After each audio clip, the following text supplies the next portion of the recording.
is asking the International Monetary Fund to help diversify its revenue due to falling oil prices. And part of that plan includes corporate taxes. Despite the Gulf state known for being rich, the budget and the future of production are now in question. Natalie Carney has this.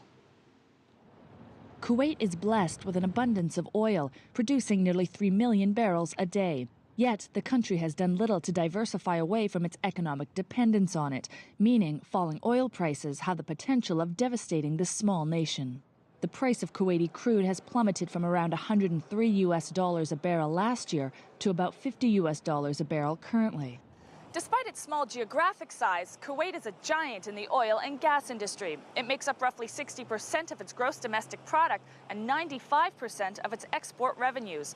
Yet falling oil prices has led the Kuwaiti government to project a $24 billion deficit in its latest fiscal year budget. Despite government cutbacks, Kuwaiti's finance minister says revenues will drop more than 43% in the fiscal year that started April 1st.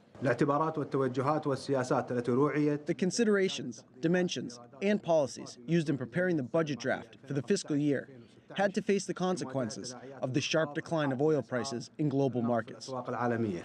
The possible introduction of corporate tax would surely help alleviate lost oil revenues, but would be a major politically sensitive policy shift for the country. Hassan al-Sadi is an advisor to the Kuwaiti government and says the country doesn't need to make any rash moves. They were well hedged. In the budget, we use it as $65 per barrel.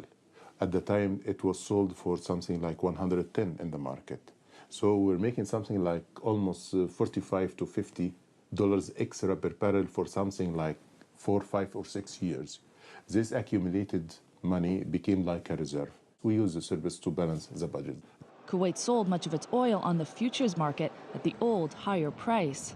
As well, the cost of production is low, helping Gulf countries stay competitive in an increasingly competitive industry, particularly with the growth of shale and sands oil production in America.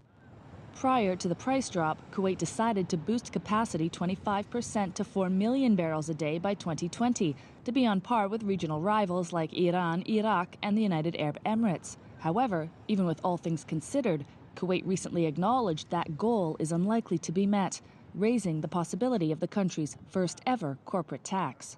Natalie Carney for CCTV, Kuwait City, Kuwait.